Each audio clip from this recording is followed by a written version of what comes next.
might, I have a gigantic voice, so we probably don't need it over the speakers too much if you just want to record it. So, cool.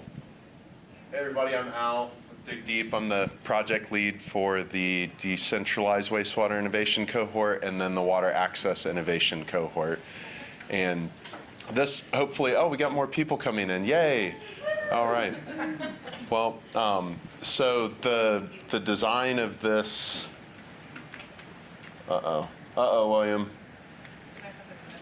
I'm just going to signal to you to flip it since this doesn't appear to be working. So what we're here to talk about is these peer exchange programs that DigDeep has been putting on. And so the idea is that we're going to walk through what we did with the Decentralized Wastewater Innovation Cohort, which Stuart from Wastewater Alternatives and Innovations in Hawaii participated in, and then Sergio from Pueblo Unido CDC participated in as part of the Water Access Innovation Cohort. So two different generations of this innovation cohort in the room with us. And kind of walk through what we did and the structure and some of the outcomes. And then the idea was if we had a room full, we were going to break up into small groups, and each group was going to create their own cohort.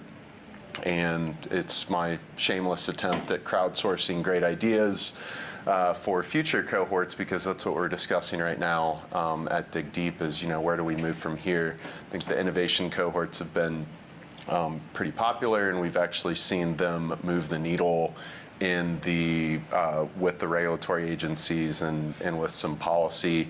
Not saying that we take complete credit for it, but there's some. We'll talk about some of the outcomes that had some strong language from some of the research that we put out there. So that was great. Since we do have a very small group, I was hoping that maybe we could just go around the room real quick and introduce ourselves. So I'm Al Smith, DigDeep project lead for these. I'm also a wastewater or water and wastewater engineer and water treatment operator, and help Abby in the Appalachia Water Project staff out there. Yes. Yeah, you're the boss. My name is Abby Bradshaw. I am I'm our engineering manager at Appalachia Water Project. I am based in southern West Virginia in McDowell County, and work on lots of varied water and wastewater projects every day. So, yeah. And I'm also from the DigDeep and the Season of the Land. I get to work with anything with data. Lydia Roster with Moonshot Missions. We provide technical assistance nationwide, and I'll let me sit in on the water cohort last year. I'm Amy Hurst-Vince. I am a board member for DigDeep. I'm Stuart Coleman. I don't know which way we're going here, but and I am the co-founder of a small nonprofit called BY Wastewater Alternatives and Innovations. BY is the Hawaiian word for water, and we are trying to bring innovative technology into Hawaii to create decentralized systems where we reuse 100% the water and the waste for things like fire treatment and soil amendments. Hi, I'm Tammy McVeigh. I'm the Director of Emergency Services for Self-Help Enterprises. We're located in California, smack dab in the central of California, so where the drought has hit a lot, and wildfires, and then flood. So we've been just whipping through all the different natural disasters the past few years. My job is focused primarily on domestic wells. This is my first DigDeep conference, so I'm super excited to be here. We provide access to water to domestic wells who have lost access to water via a storage tank, so a large potable water tank. We plumb it into their homes and have water called to them. Then we work with them on permanent solutions. And if that permanent solution is access to clean water, not just water, but clean water, then we also work with them on filtration devices. So we test for like Title 22 for community well. And if they have any water with contamination in it, we either help create the filtration device that isn't existing because we have had to do that, or we put filtration on. And then we also put a monitoring device down their domestic well once we replace it, so that way they have the ability to monitor their groundwater levels in their domestic wells, and we monitor as well to stay ahead of any disasters. Great. My name is Ashley Batista. I'm with a nonprofit called Clean International. We work globally around water. We provide access and replenishment projects. What that looks like practically is rainwater harvesting at schools throughout Taiwan right now, Vietnam, Malaysia, and Nepal. We do infrastructure projects where we'll swap out faucets in places where they need to save water, even though they may have a lot of water. We also do lake restoration throughout India, where lakes will just be filled with trash, go in and clean them up, and then the water is replenished. We're funded by corporations that want to save water, and then private donors. All right, excellent. Sergio Carranza, with Pueblo Unido CDC. We provide technical assistance to power families and tribal members in the Coachella Valley, California. Very honored to be here. This convening for me is very, very significant because it will actually create the conditions to better strategies, national strategies, I would say, to get access for drinking water to this event. And I'm very excited to say that one of the proposed new Cohort idea would be just to do us tours in Hawaii. Very interested in that. It was a huge boon to the decentralized wastewater innovation cohort. I'm Julia Kavicki. I'm the education director at the Rich Earth Institute. We do urine nutrient recycling primarily. We have a community scale pilot project in Brattleboro, Vermont, where we collect about 12,000 gallons of urine every year and process and bring it to farmers as a fertilizer. And we're doing a lot of research on ways to scale that and also agricultural applications, primarily for the nutrient pollution prevention benefit in watersheds. And then we also have a spin-off company called Brightwater Tools that's working on treatment technologies for full-scale kind of building, collection, and processing of a concentrated fertilizer product and gray water feeds. Hi, I'm Carly Trans. I work for the Water Environment Federation, and we're a nonprofit member association for the water quality sector. We have like 40,000 members, mostly in North America, but throughout the world as well. I'm personally now working on our wastewater surveillance programs in partnership with CDC, but in my past life I was in South Africa for 8 years doing decentralized sanitation work. And yeah, just really personally passionate about this work. Fantastic. Well, we have a lot of unique and diverse expertise here in the room, so it should hopefully be a really fruitful conversation. If we could go to the next slide. So these peer exchange programs, and really excited to share about them because I think that they've been impactful. And we actually just, with the Water Access Innovation Cohort, and I'll get into this a little bit more detail later, we had our big meeting with the US EPA and USDA yesterday, so we're sort of springboarding from that into some of these next ideas and discussions, and hoping that we made some inroads. And so the whole idea behind these is that there's a lot of disparate groups and organizations and communities in our country. Our country's huge and also includes non-contiguous portions like Alaska and Hawaii. And there's organizations doing great work, but they're not connected in any way.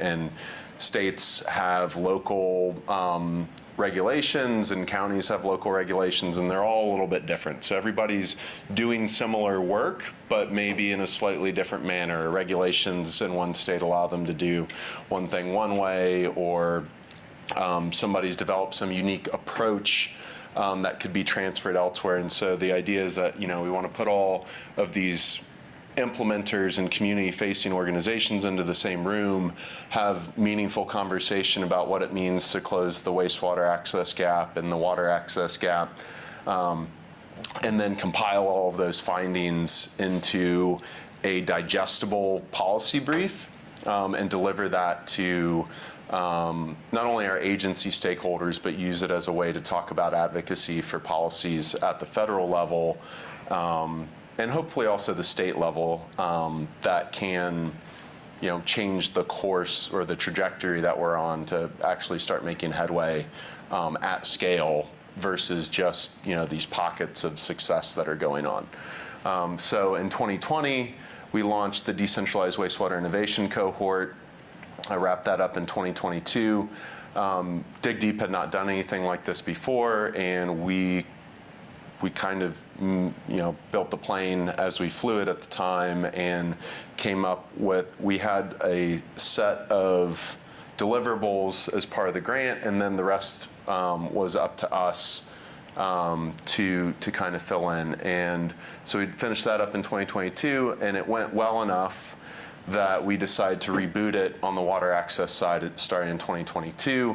And as of yesterday, finalized that work with the meeting with the USDA and US EPA. And two different projects in the sense that the 2020 through 2022 was right through COVID, and so all of the in-person meetings that we had hoped to have had to be done virtually, and so we did our roundtable with the EPA and USDA virtually, whereas yesterday we actually got to meet in person, which had two very different feels to it. And so, can we jump to the next slide? So what did we do? So these innovation cohorts, we had 5 organizations per cohort, and then we brought in industry partners in the form of a technical advisory board. And so these are folks from IAPMO, the National Rural Water Association, RCAP, a lot of technical assistance providers, and then a lot of community-based organizations as well, like the Community Water Center in California. And then we also had industry organizations like the Water Systems Council, which represents private or the well drilling industry and private well industry. And so that technical advisory board acted as kind of a rudder. They helped review our documents. They weighed in on meetings. And so I mentioned the research through shared experience, and so that was the mutual learnings of the cohort and the organizations getting to meet with each other. There was a site visit exchange program where cohort members got to go visit another cohort member and see firsthand what they were doing, learn from those experiences. All of that, well, the virtual convenings as well. So we had 2 basically virtual conferences where we all got together in a room. It was done over the course 8 hours over the course of 2 days, where we had different activities, and the cohort members got to decide on their priorities for it. For example, this most recent one, the priorities that they wanted to look at were alternative technology, funding, public health, and equity, and base our discussions and recommendations on those pillars, we called them. And then this round table interaction with the US EPA and USDA. So those are like the core deliverables of the program. Next slide, William. And the whole point is, like, we wanted to ask, like, what if communities and households receive the same resources available to larger, more visible communities? And often, what we see is, like, even a community of 5,000 people, small municipality has many, many more resources than when we're talking about the mobile home parks that Sergio is working in, or the homeowners or small communities in Hawaii who are dealing with cesspool challenges. And next slide, William. And then also, like, what if those opportunities, we had opportunities within current and emerging federal programs to solve these issues? And this was incredibly timely. It was happening right as the bipartisan infrastructure law was coming out. There's an unprecedented amount of funding, and the time was right to be working in this space. And so we got the opportunity to kind of concurrently make recommendations through existing federal programs programs that the EPA already is working with SRFs, and then this whole bill funding came out and kind of changed the game. I mean, we saw programs roll out that were specific for decentralized systems and called out specific funding mechanism for decentralized systems. And we thought that that was a pretty powerful combination. We see still kind of cascading today. So next slide. And so a number of recommendations came out, and at the end there are a couple of this presentation, there are a couple QR codes where you can link to the actual policy briefs for each the DWIC and the WAIC. But what we wanted to do is we wanted to make recommendations that were actionable, not like, hey, rewrite the entire Clean Water Act. Like nobody's going to do that. But we want to make things like, okay, you could increase technical assistance to include things like, you know, implementation, or more resources towards engineering, or more community-facing technical assistance, and localize it a little bit more. A lot of the recommendations came around data. We saw this in both the DWIC and the WAIC. It's like if anybody's reviewed our community survey data or census data, it's not very great. It's what we have, but it could be a lot better. And so having accurate data would help us prioritize communities, understanding where the funding stream needs to go, like who are those resources going to help the most. And that leads into funding. And so how do we expand and improve funding? How do we lower the barriers to get into the funding pipeline? Oftentimes communities don't have the capacity administratively, technically, to apply for these funding programs. Some of them, you know, if anybody's applied for an SRF loan or a USDA loan, you know, you've got to put together, if you were to put a binder, it's a document like that big. And so a lot of communities, they don't have the time, the expertise. If you were to hire an engineering firm or other consultant to do it, it's, you know, tens of thousands of dollars, if not more, to go through that process. So specific funding programs for that. And then regulations that help with alternative technology.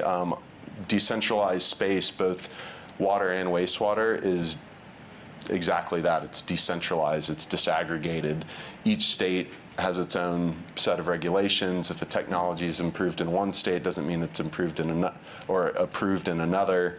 And it creates a lot of barriers to implementing these solutions. And then at the heart of all of this is investing in communities and starting at the community level to do the work.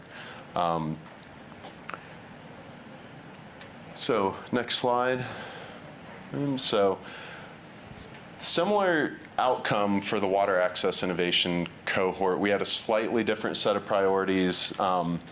Funding, technology, public health, and equity. On this one, we wanted to kind of turn it a little bit, and the group decided to look at the public health and the equity lens components of it, which I thought was really, really powerful. But we did see a lot of shared themes between the two groups, and funding being a major one of this, because you can engineer your way out of anything basically, but if you don't have the money to put that in place, you'll never do it. And then a big, you know, focus on alternative technologies, and that kind of plays, it was a spin-off of the DWIC focus on regulations, like, okay, how do we get alternative tech approved, or create a regulatory environment where there's some list of best available technologies that then states can say, like, okay, yeah, we can approve that without going through some rigorous year-long pilot program to make sure that it does what it says it does. And so all of these, next slide,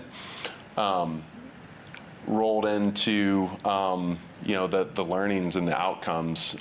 So I think that, you know, the first one's kind of obvious. It was the reason that we wanted to do this whole project, is that these communities are facing similar challenges, but not everybody's using the same solution. So promoting this cross-sector, cross-regional, geographical, and cultural exchange let us experience each other's problems and then bring back solutions.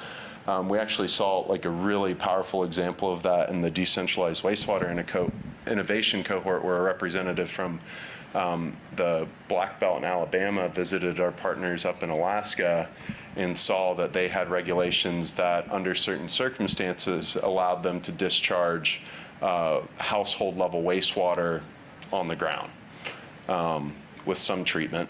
And they didn't have this in Alabama, and in the Black Belt of Alabama, they have clay soils which don't percolate very well, and so doing on-site sanitation is very difficult.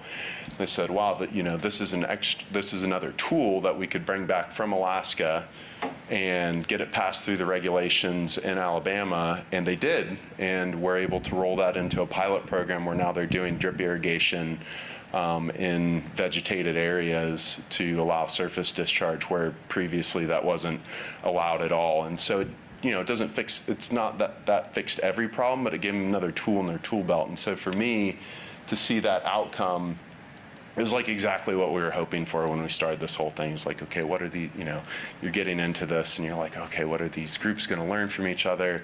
And they did, and they implemented, they brought things home. And we thought that was pretty powerful. So this idea of collective action, hey Kim, welcome. Oh no, we've got a very intimate small group setting. So this idea of collective action is a really powerful tool. And one of the really unique things about this was that, and we saw it yesterday, even virtually, you could feel as like these communities and these organizations have this opportunity to bring their voice together and then get an audience with, these regulators very high up in the agencies. I mean, yesterday we had the director of the Office of Groundwater and Drinking Water at the EPA with us, and the water programs director for USDA Rural Development in the room with us yesterday. EPA showed up with like a dozen, maybe almost 15 people. The director of the SRF program, the director of the data, and so it gave like the 5 organizations there in the room together got an audience with folks that they may never ever get to sit in the same room with again. Hopefully they do, but it just doesn't happen often.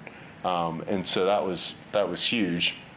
There's no one-size-fits-all solution, and that I think Kabir really spoke to this morning, as did Emma, is that like we can solve this thing.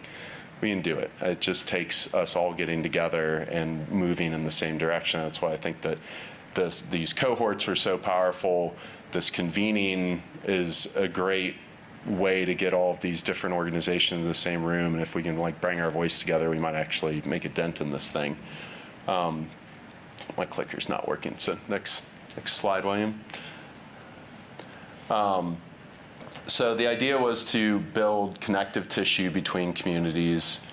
We saw the adoption of policies across states, and at a small level, but we showed that it can be done. Expansion of the water gap dialogue. I think the engagement with the federal stakeholders was really critical.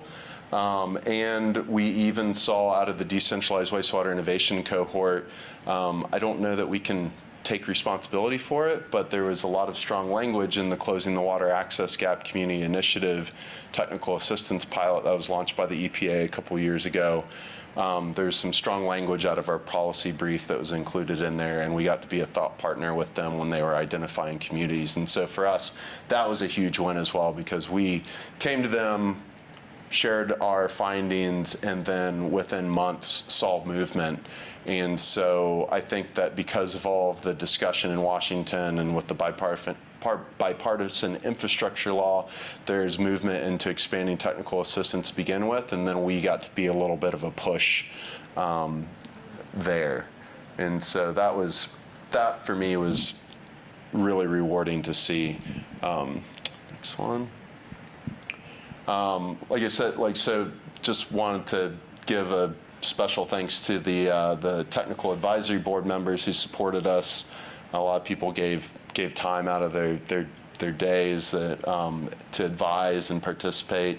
And then next one, and then there's we had some similar organizations participate, and then slightly different for the water access innovation cohort. And so that's that's effectively how we structured it. And hopefully with just having come off presenting to the USDA and EPA, maybe we see some additional movement come down the line. And I did see some EPA folks here at the convening, so it's nice to see that they're in attendance as well. So it seems like we're generating some buzz. Kim, did you, so that I basically just like walked through what the cohorts were and why they're important, and that what we're going to move into next is kind of a shameless solicitation of everybody's great ideas for the next great cohort. Well, and I mean, we've tossed around different ideas, so you all know some conversations that we've already started having is, what do future cohorts look like, and what does what does an alumni group look like, right? Stuart, you were part of, is this on? Yeah, no. Yep, it's on. No, it's on. What Williams managing it? Oh, it's off. Oh, yeah. Woo. Sorry. And so how do we keep the momentum and the conversations going between groups? Sergio, you were part of this most recent one. There definitely was connective tissue between the organizations that were part of these learning cohorts. How do you keep that going when everyone is so busy and when everyone's got so much on their plate within their own little sphere of work, and the power of that learning that can really go beyond and learn from? So yeah, I mean, ideas, what kind of research topics, what learning topics, what exchanges would be really valuable to you in your context of work that could be a catalyst to kickstart movement in a common theme area. Yeah. So who can I pass the mic to? Well, I guess I had originally. So I think maybe we could have a general discussion about it. We do have some white paper and stuff around, and we probably have enough that folks could split up into groups of 2 or 3. I want to point out, and I think there's another slide with it. If you want to grab the QR code for the policy briefs, those are there. And we have hard copies too. And we do have hard copies as well. So I guess maybe at this point, like general questions or thoughts or considerations, and like since I might pick on Sergio and Stuart to share their perspective on participating in the cohort, since they're here with us as well.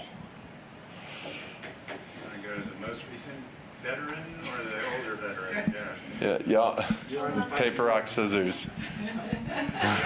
Thank you. It's and at the risk, this is not a plug, but for our organization that was new, that started in 2020, this was a game changer for us, because it not only gave us a national perspective, but it put us on the national radar as well. And, you know, like our small little humble nonprofit, you know, did some things that were kind of noteworthy to other people, which we thought was astonishing, you know, because we were new, you know, a new organization. But it was amazing facilitation, because, you know, it was the only way I could see that here's a nonprofit in Hawaii, and we did our site visit to Stony Brook University in New York. Well, these are the sites of the 2, they have the most cesspools in the entire country. We have the most per capita, and Suffolk County, Long Island, Fire Island has the most just in terms of sheer numbers. And so to be able to meet them and to work with them, and we have indigenous populations that we work with, it was just like a game changer, because then I could come back to Hawaii. There was a funny moment where I'm talking to these guys, and they're telling me how bad the cesspool pollution is, and that it's like, I used to go clamming in Long Island in the Great South Bay, and it was known for its shellfish and its seafood. Well, that market is 99% collapsed because of this issue. And they were telling us, you know, they have harmful algal blooms, and that'll just close down beaches. You can imagine the amount of tourism dollars and everything, how much that would hurt the economy. And so I'm like, guys, I'm sorry, I'm a writer. Like, do you mind if I tell this story as a cautionary tale? Like nobody wants to be a cautionary tale for another culture. And he goes, no, you have to. Like, you need to tell people in Hawaii. So that was something that became our rallying cry, because in Hawaii, we're surrounded by so much ocean and there's circulation. So a lot of times it's under the surface. People don't think there's a problem. And I was like, there's definitely a problem. Let me tell you about this other island, on the East Coast. And so it was a way for us to really drive home our point about how urgent this is. And it just, again, put us on a national, because we were very focused on Hawaii, and now we're like, oh, we're really part of a national collective. So that just consciousness and the connections were really amazing. Yeah. Excellent. Thank you. Yeah. Do you keep in touch with them? We do, yeah. And so one thing, that I think would be good as we're rethinking this is, without that structural kind of connection, it is hard to maintain regular contact. And so creating an alumni network and facilitating that would be fantastic, because we have so much to talk with them about, but we just, how it is, everybody gets busy and you get in your own little focus area. So that would be great. Yeah, without getting 100 emails and meeting invites from me throughout the year, it was hard to stay connected. I was about to say I missed those, but we're on an NSF grant together, so I'm still getting all those. Let me just say one thing. And I think the power of collective action, the power of collaboration, and many of us work in a nonprofit space where it's just added on to already very busy roles and plates, and it's done in extra. And so there's usually one person who does all the rallying and a lot of the work, and everyone kind of tags along. So my point of saying all of this is, to do a collaboration like this, a cohort like this, it doesn't take a lot of money. It takes a little bit of money, yes, and there's a stipend that goes into the way we've set it up. It doesn't have to be that way, but then you know what? People show up at meetings and people tend to respond to emails and say, oh, I'm available this time, and make themselves available. So it does take a little bit of a nudge, and hey, we'll pay for your visit to go to Stony Brook, or we'll pay for your way to do these things, so the face-to-face time is powerful. And so it's not a huge investment, it's a little bit of an investment, and so that makes it click and work a little bit more. And so we have to figure out, what does an alumni network look like when we're back on volunteer time? But or is it not volunteer? What does that look like, is another thing we've been thinking through and talking about. So it's possible. You don't need a benefactor to be able to do one of these things. They can work, and we're just trying to build on the model and learnings as we go. So Sergio, I'm going to pass it over to you. As our newest Thank you. alumni. Yes. Yesterday. Congratulations. Thank you. I think one of the things that I would like to share that has been very compelling to me is that when we started the pilot program, it was a daring thing to do. I mean, it's just, think about it. Just coming to the idea of, I cannot wait for these water lines to come, and we need to do something right away. And we did a lot of research on available technologies. And then it goes to like the enthusiasm of installing that and making this exciting thing. But the same thing is like, what happens if it doesn't work? So it's kind of like a very risky situation that not even water districts there, or no, if we don't do it through conventional ways, and we're not gonna do it. However, we say we need to do something about it, and that's what we started with a pilot program level, and with the idea of, let's see if this works. If not, well, we'll find something else. And true enough, I did a research on water absorption, we did an ion exchange, and some of the technologies. We actually developed one that was funded by the Department of Water Resources. It's a water coagulation and water filtration. Complex. It was complex. We made it work. I work with my technician that is actually overseeing the point of use and point of entry program. We made it work, and I was every day testing that system. You have to invest. You have to be committed. So it worked, but the disappointment was that all the components and the maintenance requirement, it was prohibited for the families to maintain. So that's what the whole entire learning lesson, and we reported, this is a great technology, but you have to be there, and there is not enough money to sustain that. So that's when we actually went to introduce reverse osmosis filtration. But for a community water system, the state requires to have NSF 61 compliance.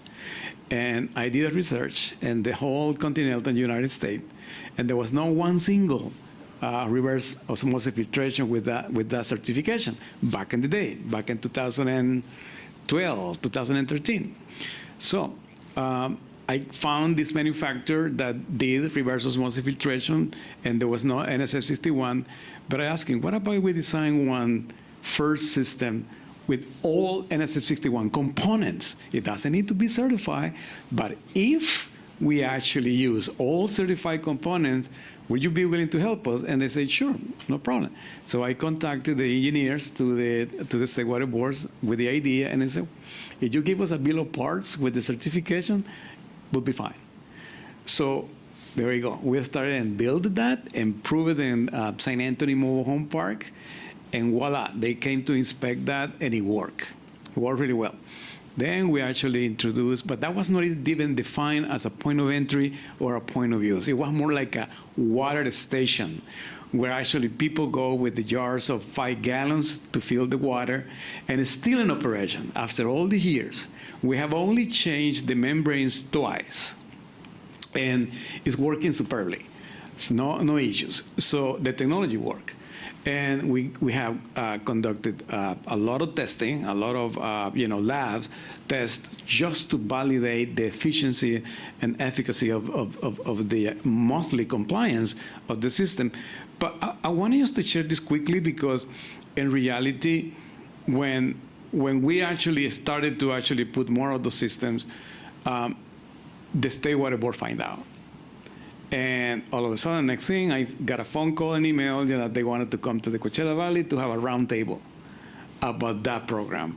And basically, they wanted to know and to learn about the technology. So I was like, am I getting in trouble here or something? So basically, I explained how it worked with testing and everything. So they got all excited that actually that influenced the decision-making for them to make it an official source of funding for that kind of decentralized systems that never happened before in California. So what is the point that I'm trying to make? This can also be replicated at the federal level. It can be done.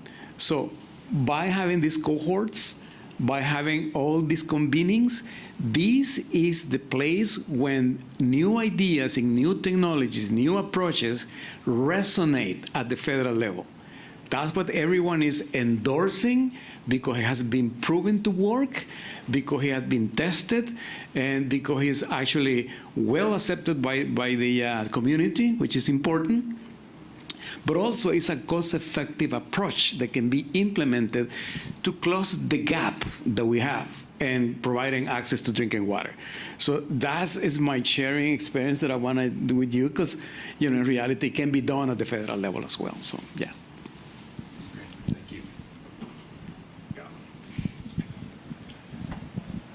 Awesome. Well, we've got 45 minutes left of our time together. And we do have a group breakout activity. And I counted, I think we've got 12 of us. So if we could do 3 groups of 4. William, can we go to the next slide?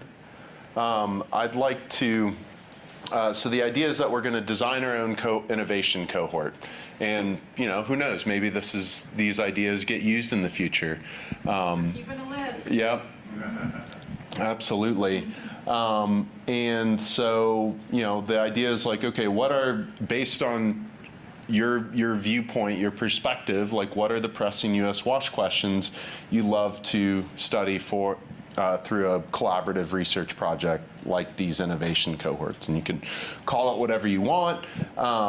But the idea is that you work with your colleagues, the folks in this room, and we're going to create the next great idea, and then we'll spend a few minutes reporting out at the end. And then we'll all, the veterans of the cohorts will be planted, and, we'll also be participating, and, we can hopefully come up with some great ideas together. I don't know, let's do 1. We'll count off, and then we'll do 1, 2, 3 for our groups, and then we'll get going. So I'm 1. You. 3, 1, 2, 3, 1, 2, 3, 1, 2, 1. Okay, Kim, you and I can't be in the same group. I'll jump to it. Okay, great. All right. 1's over here, 2's over there, 3's back there, and Yeah, because you're both three, so. Yeah, so then you can Okay, switch. so Sarah, you're 1 on a 3. Okay. No problem. okay, great. All right, 1, 2, 3. So let's spend the next 20 minutes doing this, and then we'll do some report outs and discussion, and then it'll be close to visiting the Spy Museum for reception.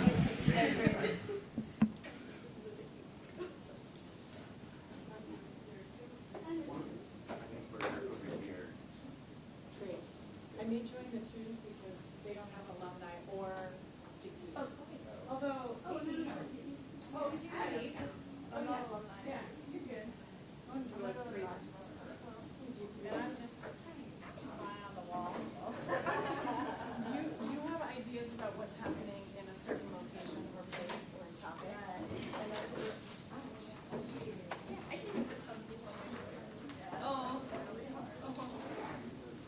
it's those long legs and just keep getting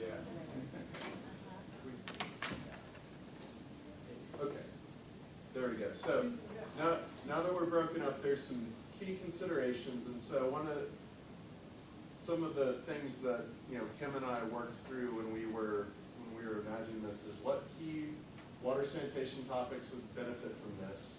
How would you structure it? Who would you involve? Like what stakeholders? Like what community organizations would you have participate? Who would your audience would be? How would you have a technical advisory board? How would you set that up? You don't have to do it the same way we did it. These are just ideas, and these questions or considerations are just meant to get the creative juices flowing. But you don't have to do exactly what we did or think about exactly the way we did. Kabir, I see a table with 3 over here. If you want to jump in. I'm a floater today. Okay. He's going just to fly on the wall. I have no. And I can float 2 since I'm before.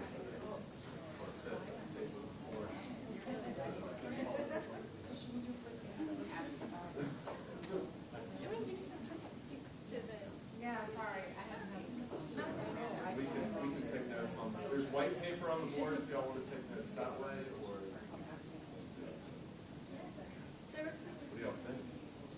I get to do It's burning in your brains right now about when I work under. bringing people together.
Well, we have an idea for a cohort is climate No, I adaptation. think what's cool about going over So season, like I the really premise love of that our idea. discussion, There's because you know fall right about now. cohort, we gave some examples of floods that we have. We have a lot of Centralized national water, wash right? So we're kind of like, I what might be other cohorts surrounded by a topic, so I just mentioned climate adaptation given your work as a topic. But I think, yeah, that's It's a good starting point. Well, we did have it in the meeting part.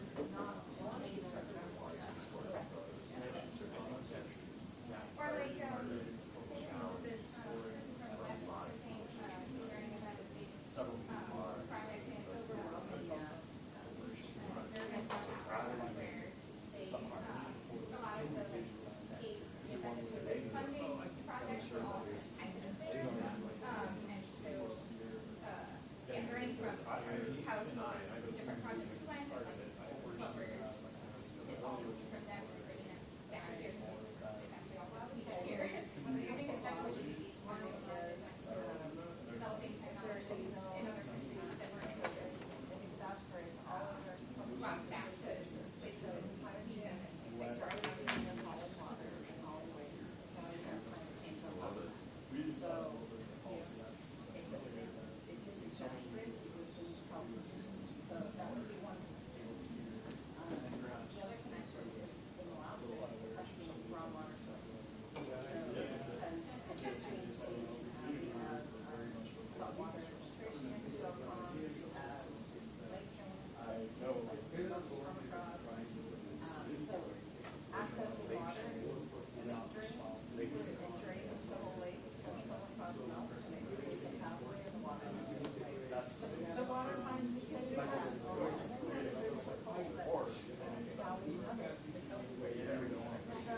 It's almost like, yeah, and then it's almost like a floodplain, which is a lot of our people are just like being taught not to.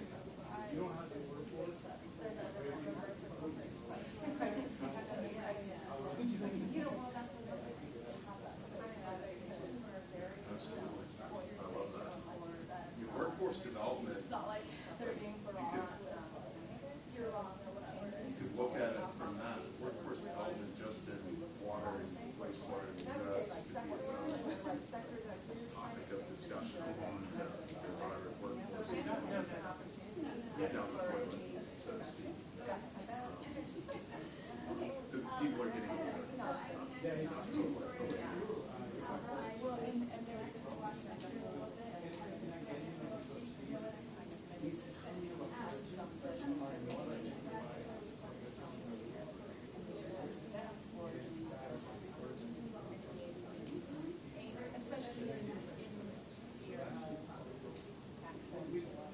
Thinking about the new cohort, we can actually have find programs somewhere in the United States where this no process that way to do it.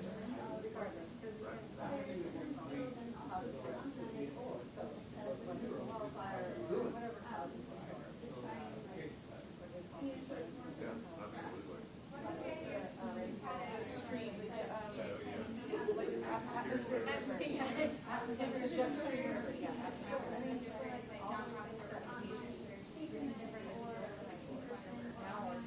learn from the different organizations and the fellows to be the ones that do all that.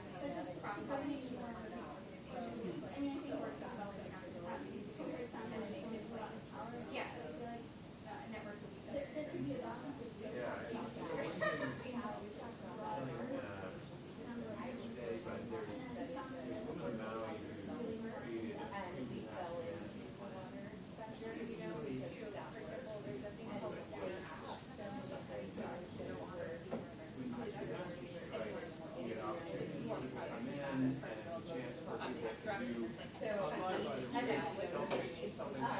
And like sometimes we say, hey, or these are kind of like they're all really big, but what's happening in the country. Latino action, they're in It's just like, what happens until. Was her plan to No, it was before. yeah, America. But, yeah, I mean, what I'm thinking is like expanding that reset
just flush it out into the Gulf of Mexico.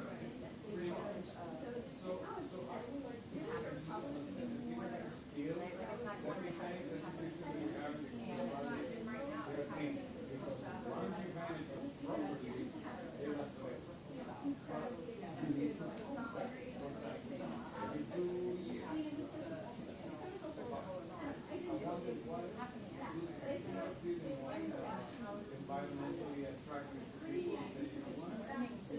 Control the environment, and because it's a small scale of biological change. You can't just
have a centralized water and sewer that was cared for. No, but that's what I'm saying, that was, you know, if in whatever, everyone had something that was paid for by their taxes, they didn't have to worry about it, just flushed and done.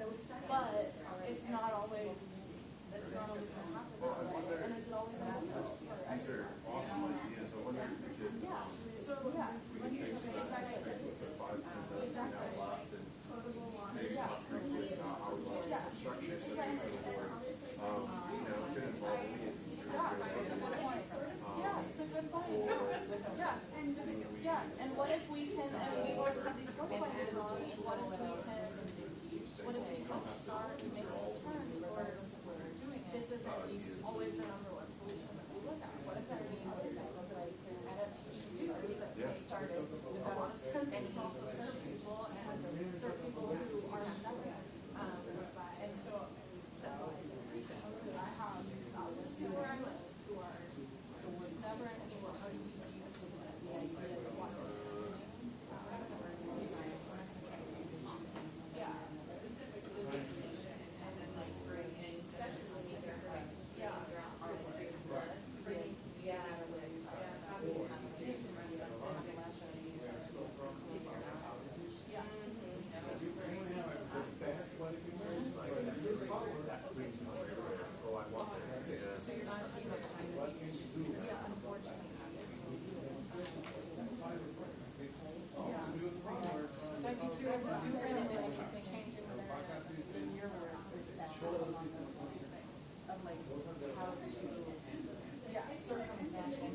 Well, I think it points out that the more you start talking about this, you realize that we're all just interdependent on one another. It's not just talking about water, box, or wastewater, or we're all at the end of the conversation.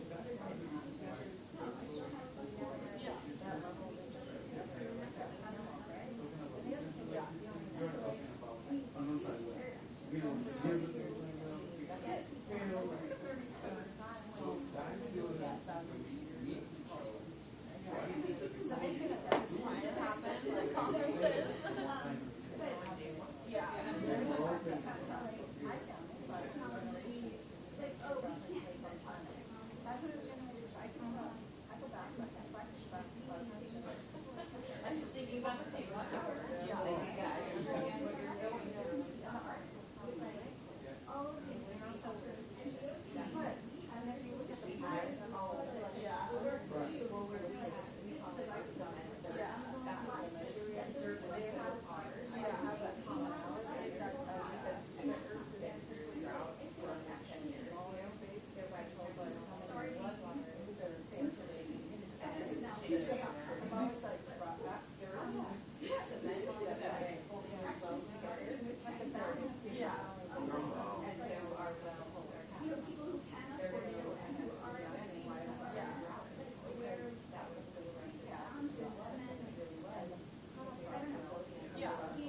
What's dignified, yeah.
So if you say changes to the land, changes to, I mean, so A, water source related in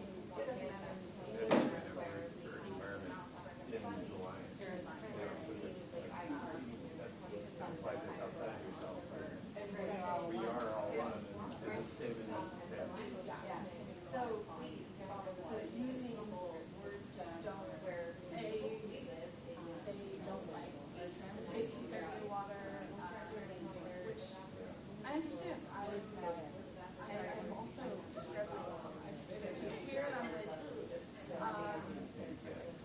And so that's something that I think that's going to be the main issue with that. Trust. When we know that water is clean. So what you require when you trust is that water is actually in some right. And it's not translatable. So you know, all we ever want is cold water. When you don't need, you're filling out a form on navigation. Putting this forward, people have us. We never do that, but and I do have a friend so that we learn about like, okay, what kinds of filtration systems. So the swamp cooler is that it's more energy efficient than Making sure that like the system is going to have filters but not water efficient.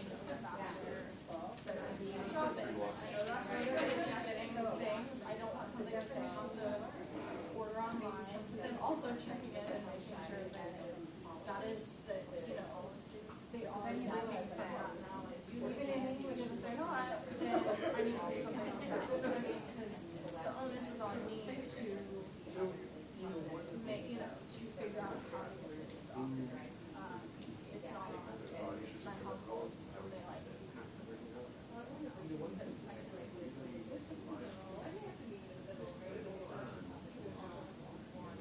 yeah.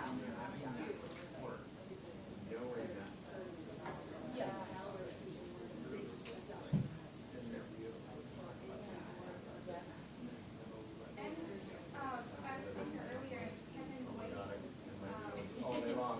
talking about it, using some water. And actually working with the power utility collaborative as like for us to manage the development for us and the management and just going forward. So I think also just the program aspect, like figuring out structures for like you have systems and operating them who has the power of them. But they was like there needs some time there. Isn't that already in the water energy management system? The water energy management system? It's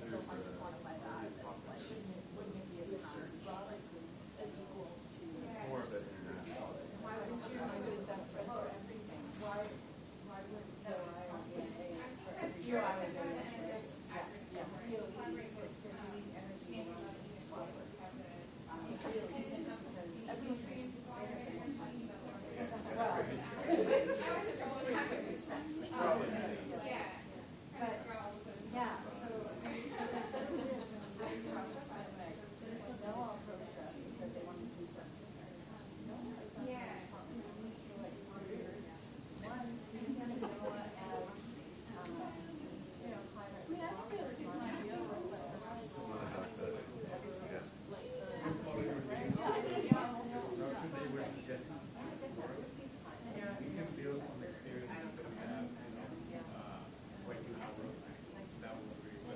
Okay. Okay. Well, we'll just focus on the ideas and less on that. One of y'all are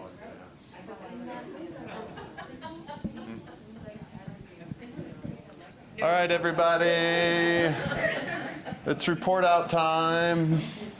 Oh, wow, look at We fleshed out a whole Susan Yeah. has beautiful writing. Don't look at my little scribbles on my board. Look at what I wrote. I mean, it's not. Yeah. Like having a go-to excuse. So, are folks at a spot where they can report out? We got 15 minutes till we. Who wants to go first? Are y'all ready to go? Yeah, she's ready. All right. She's gonna take notes for the record. Oh, yeah. Oh, okay. Who's the? One of us. We had a great conversation. Okay. Rock, paper, scissors happening. Oh. And I'm the one that suggested it. All right. So we were talking wide debate and conversation. We weren't always following the questions, just to, Imagine. yes. There for guidance. Yes, okay, good. So we were talking about maybe an idea of a new cohort focused around climate adaptation in the WASH sector. Because as Jackie pointed out, it cuts through all the different sectors, and so you need representatives, and that's, I think, something that's very important, making sure that all those different sectors are represented. And it, only exacerbates existing conditions that we had, and now they're, at an elevated level due to climate change. And then we talked about changing policy to be more preventative. We're always so reactive instead of being proactive. And so in Maui, they have come up with this idea of a pre-disaster management plan so that you don't get venture capitalists that are coming in and taking advantage of, disaster capitalism after every event. There's a real protocol. And so kind of getting people really focused on this, the response, and you'll definitely get their attention because everybody's more sensitive to these things happening. Talking about threats to the WASH infrastructure.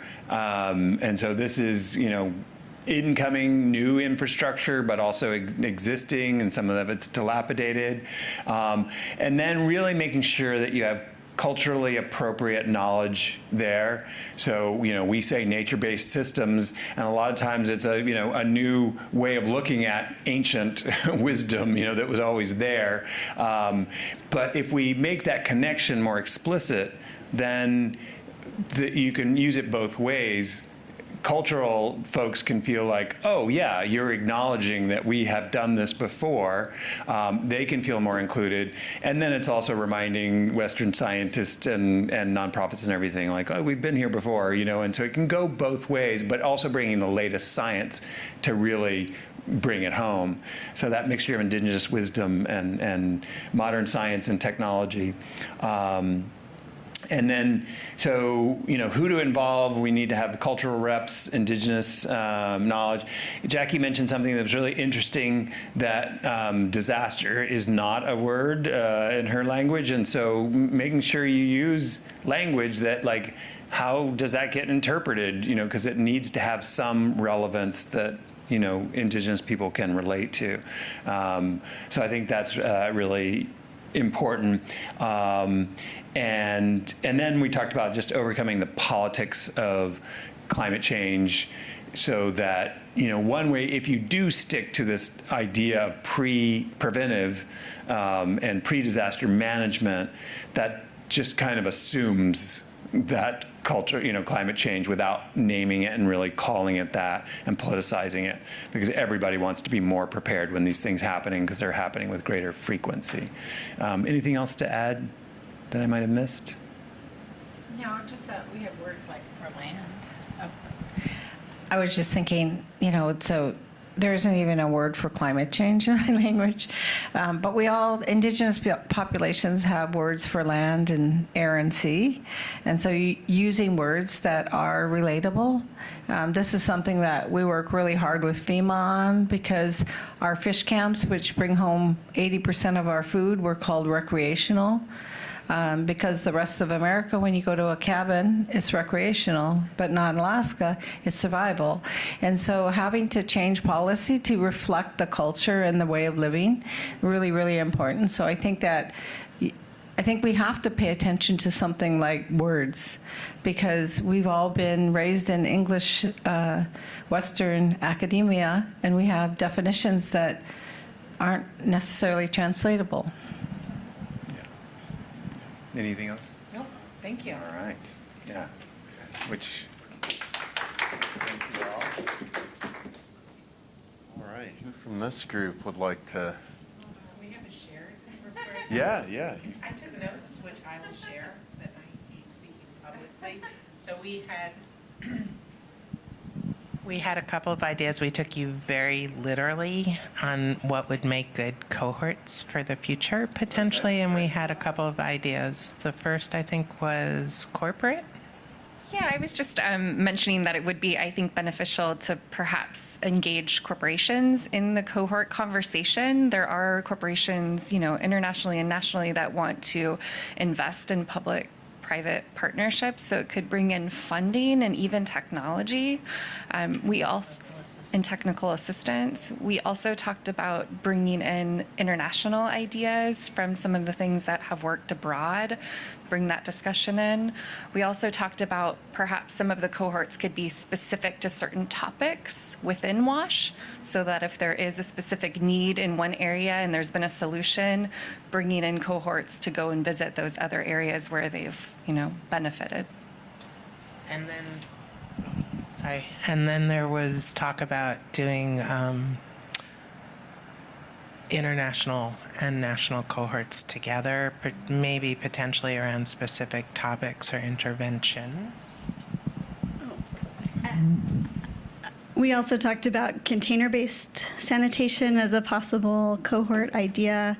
And then also just when you were talking about how to engage alumni of cohorts, I was thinking about communities of practice that would involve you could involve your alumni and maybe also a broader number of organizations that are involved in the space. So rather than go into really deep learning and deep exchange with a few organizations, also have sort of broader opportunities for exchange with more organizations. I'm doing this. Love it. No final words, Abby. No final words. All right. She's going to lead the container-based sanitation. I'll do it. Yeah. I'll give it a try, and then I'll pass it if other folks want to add. Well, we're talking about source separation as a topic focus, keeping our waste separate from our water so that both can be easier to reclaim. We also talked a lot about workforce development and the need to kind of train the future kind of implementers and leaders of these innovative systems. And also the idea of doing a fellowship program where you could have kind of related nonprofits share a cohort of fellows who could maybe travel from org to org and learn about the different solutions and communities that they're working in and share the knowledge with each other, and also help with some of that capacity building for that kind of networking that maybe the organizations themselves don't have time for, but through fellows and training these future people they could. We also talked about making WASH sexy and maybe also beautiful, and kind of some of the communication and education components of that. We were also talking about international and domestic kind of cohort cross-learning. And learning from both places where kind of WASH solutions have been implemented and learning from those, and then also places where maybe regulation isn't such a barrier to implementing innovative systems, like some countries in Europe, and learning from what they've been doing. And then we were also talking about kind of some similar to what you were talking about, of climate adaptation being a cross-cutting theme, needing disaster preparedness training for wildlife disaster resilience, and also thinking about harmful algal blooms being on the rise, and also protecting our water resources and thinking about water conservation, and as well as kind of on-site well needs. And life cycle assessments being an important tool for information sharing, and also thinking about the water and energy nexus and thinking about how can we be working with and learning from what's going on in the power space and bringing that over into the water and wastewater space as well. Anyone else like to? Yeah, please. I just wanted to add that we were sharing that one of the things when we work on decentralized systems, it's definitely a headache for the government, because the ideal solution is give it to a water district or a government institution to sustain and maintain the whole thing, and we don't have to be thinking about that somebody's still an on-site well. So basically, it's a very institutional kind of way to see the solutions to that. So to counter that, we also have to have a workforce development component on it, so that we can train people how to actually manage all these decentralized systems from within the community, because that's also another factor why the communities are not sustainable, because people leave those communities in search of other jobs because there's nothing there to do. So workforce development as a component of the cohort to demonstrate that definitely a well-developed fellowship program that can be shared among different experts. Like I can see like people visiting me to the Coachella Valley or sending my staff to, Vermont and to learn about all these new technologies is a cross-training approach, so we can demonstrate the federal government. Guess what? We're building capacity from within the community. That's one thing. The second that we didn't mention, but it gave me the idea, is the corporate. I think when we actually have the meetings with EPA and USDA, it will be great to have right there a piece of equipment, or like a water filtration, or some kind of something that tangible they can see. Oh my gosh, this is what you're using back in your communities.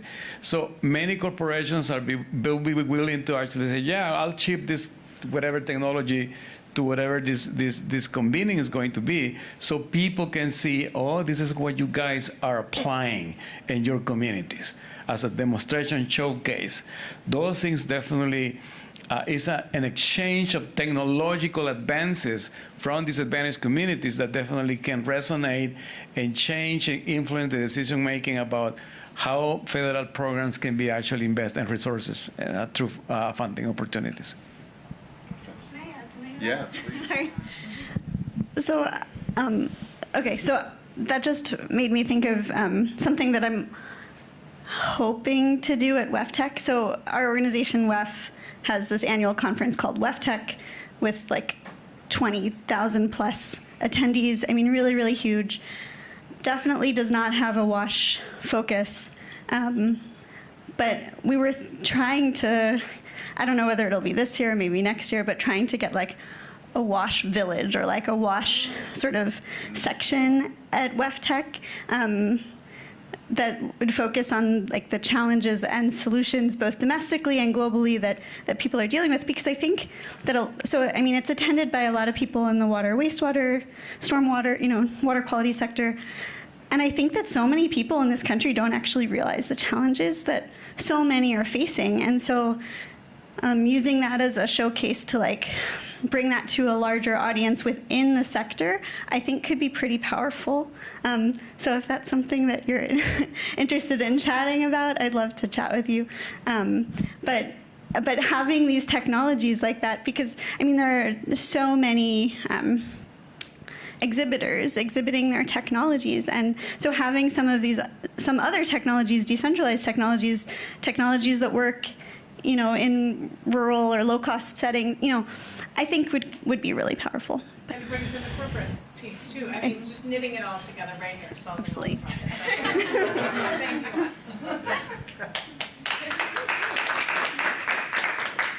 there is an international domestic conversation tomorrow. Some colleagues from the international space are going to share some learnings that they've had that, in my opinion, will be very applicable in the domestic space, so that is on your program. So if you're really keen on that, go to that session tomorrow afternoon, I think? Yeah.